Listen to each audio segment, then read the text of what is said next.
Actualité marquée tout d'abord par l'inauguration à Orléans de la seconde ligne de tramway.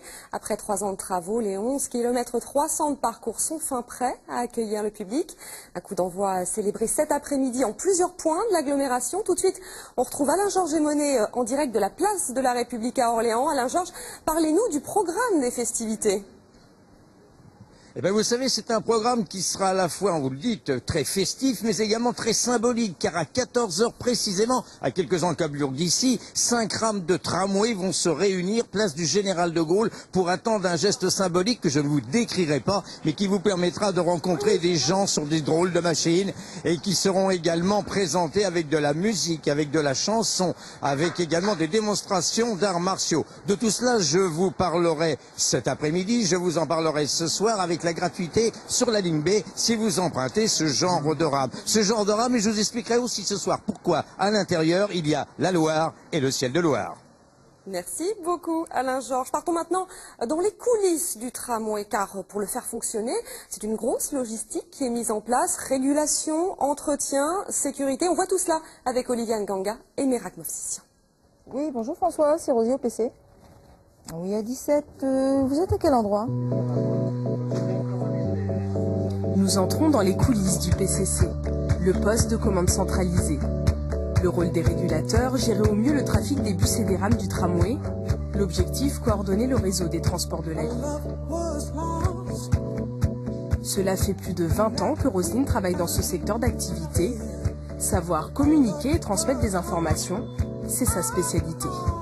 C'est du temps réel, donc au moindre incident qu'on nous donne, le but c'est effectivement de remettre le réseau le plus rapidement possible en service. Donc c'est aussi d'anticiper ce qui pourrait arriver par rapport à un accident, etc. Et donc mon boulot c'est effectivement de prendre contact avec tous les services possibles et inimaginables et de donner des solutions aux conducteurs pour résoudre le problème. Résoudre les problèmes en un temps record, c'est aussi la mission de ce spécialiste technique. Il doit réagir vite et détecter les anomalies internes et externes, sur place ou au centre de maintenance de Saint-Jean-de-Bray. Et c'est toute une organisation. Alors donc nous ici à la maintenance, nous nous occupons de tout ce qui est maintenance préventive et corrective du matériel roulant. On a plusieurs paramètres, des paramètres temporels, des heures de fonctionnement et surtout le paramètre kilomètre. Donc tous les X kilomètres, nous devons faire certaines opérations. Donc tous les jours, donc, je récupère les kilomètres qui sont relevés par la station-service la veille et j'incrémente tous mes tableaux de suivi, mes indicateurs pour pouvoir planifier mes rames le jour ou le lendemain pour les opérations. Une fois les ordres donnés par le PCC, je viens de quitter le terminus Claude Duhamel, direction Pompidou. Les rames passées au crible, c'est au tour du conducteur de la ligne d'assurer l'itinéraire d'un point A à un point B, tout en évitant les incidents et en prenant en compte le contexte urbain.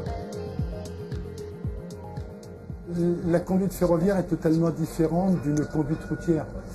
La conduite d'un bus, la conduite d'un tram, c'est deux choses différentes. Le tramway, c'est une conduite beaucoup plus, je dirais, nerveuse, où ça demande beaucoup d'attention, beaucoup de prévention, beaucoup d'anticipation. Cette nouvelle ligne a une particularité.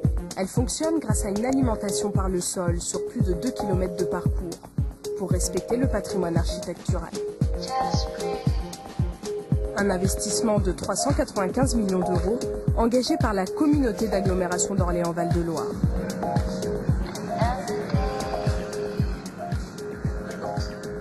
L'inauguration de cette deuxième ligne de tramway à Orléans est l'occasion de s'intéresser à ce mode de transport. Si aujourd'hui il a le vent en poupe, ce n'a pas toujours été le cas. Apparu au 19e siècle, il a progressivement été abandonné avant de renaître en France dans les années 80.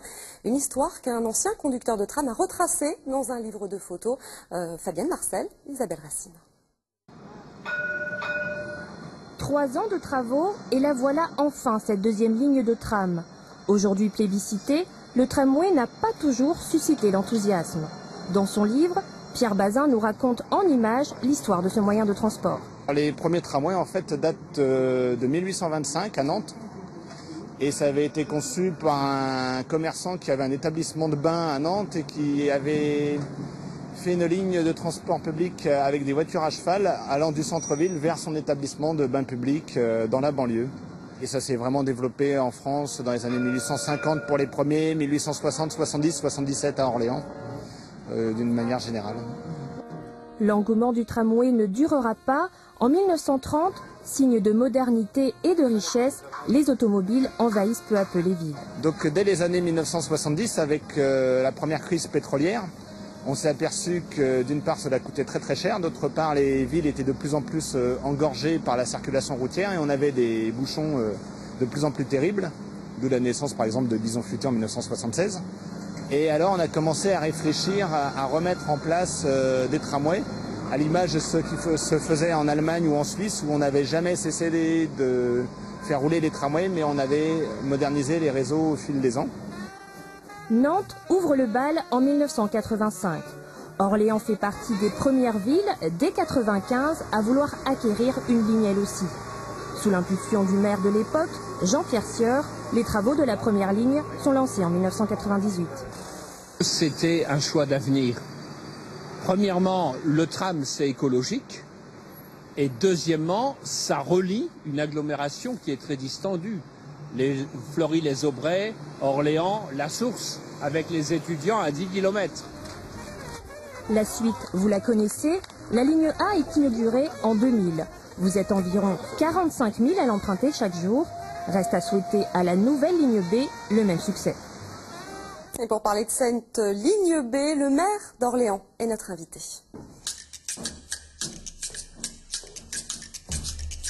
Serge Grouard, bonjour, merci d'être avec nous sur ce plateau. Alors là, à 2 heures de l'inauguration de cette ligne B du tramway à Orléans, quel est votre sentiment, quel est votre état d'esprit? Satisfaction que l'on puisse le mettre à disposition de tous. Satisfaction de la fin des travaux. Oui, 3 ans. Oui, parce qu'il y a forcément des nuisances et des difficultés. Et puis, de manière plus personnelle, satisfaction parce que c'était un des engagements forts que j'avais pris avec l'équipe municipale en 2008. Et donc, voilà, engagement tenu. Le tramway, c'est un mode de transport, mais c'est aussi un vrai aménagement urbain. Ça a totalement refaçonné la ville. C'était aussi l'objectif, vous avez fondamentalement raison. Bien sûr, transport, mais au fond, transformation en profondeur de la ville, donc projet urbain. Et ce que nous avons voulu sur cette deuxième ligne, c'est le prolongement de l'embellissement, de la restauration, pour ce qui concerne Orléans, du centre ancien, mais au-delà de toute l'agglomération. Donc l'embellissement, on le voit par exemple avec l'effort de végétalisation, les pelouses, les arbres, voilà, c'est beau. Désenclavement aussi? Complètement, désenclavement d'un certain nombre de quartiers, lien dans la ville. Et c'est vrai que les 2 lignes créent avec le réseau bus un réseau d'ensemble. Et donc on va pouvoir aller d'un point à un autre très très facilement maintenant. Alors cette inauguration de la ligne B, vous l'avez voulu plutôt sobre, pas de faste, pas de grands invités. On se souvient du Premier ministre Lionel Jospin en 2000 pour la première ligne. Pourquoi ce choix de la sobriété ? Écoutez, disons les choses simplement pour faire des économies. On est dans des situations qui sont contraintes. On n'avait pas envie de dépenser, j'allais dire de claquer de l'argent. On fait attention. Ça va être une fête populaire. Voilà, et on le fait simplement comme vous le dites. Justement, vous parlez d'argent, un mot sur le coût, souvent critiqué par l'opposition. Le prix ramené au kilomètre, c'est l'un, voire le plus important de France, tout de même. Oui et non. Quand on le compare à la première ligne, pour donner 2 chiffres, la première ligne 99-2000, c'était un tout petit peu plus de 300 millions d'euros. Aujourd'hui, c'est un peu moins de 400. Vous actualisez les chiffres, vous mettez un certain nombre de choix techniques, comme vous l'avez montré dans le reportage de l'alimentation par le sol, pas de caténaire devant la cathédrale, des endroits qui sont complètement transformés, qu'il aurait fallu refaire sinon. Oui, vous avez à peu près le même coût. Merci beaucoup Serge Grouard. Alors cette inauguration, elle risque d'être quelque peu perturbée par un conflit social. Ça fait plusieurs semaines maintenant que les conducteurs de bus et de tramway sont en grève pour réclamer des augmentations de salaire. Voyez ce reportage de Théophile Mbaka et de Jean-Pierre Brusson. 22 ans que Nadège est dans la maison, tour à tour, conducteur de bus, puis vérificatrice, et depuis 7 ans, conducteur de tram. À cause des horaires décalés avec son mari, Elle doit faire garder leur fils, ce qui grève leur budget et ampute son salaire. Pour pouvoir regarder notre enfant, on est obligé de prendre une personne à la maison. Cette personne coûte entre 600 et 800 euros par mois, ça veut dire la moitié à peu près de mon salaire. Je ne sais pas si j'arriverai à aller jusqu'à la retraite comme ça, parce que c'est très dur de dormir que 4 heures par nuit et de refaire une journée après. Les chauffeurs de tram et de bus observent des grèves sporadiques depuis que l'agglo a passé un appel d'offres de délégation de services publics remporté par Keolis sur l'ancien délégataire Transdev. Aujourd'hui, les grévistes dénoncent des salaires qui stagnent et des conditions de travail qui se dégradent. Ce qu'on attend, c'est de la part de notre direction une reconnaissance de notre métier à travers l'augmentation de salaire qu'on demande. On a aussi des problèmes sur nos conditions de travail. On va devoir travailler plus longtemps, jusqu'à minuit, voire 2 heures du matin les vendredis et samedis. Ça, c'est une contrainte pour la vie de famille, c'est une contrainte pour les services de nuit avec la sécurité qui est engagée. La sécurité, un thème de plus en plus prégnant. Les conducteurs appellent à l'envie qu'ils sont des conducteurs et non des contrôleurs. Et ils ne seront pas à la fête pour l'inauguration de la seconde ligne de tram. Mais promis, juré, ils vont s'y inviter et de manière bruyante. Voilà ce qu'on pouvait dire ce midi sur l'inauguration de cette seconde ligne de tramway.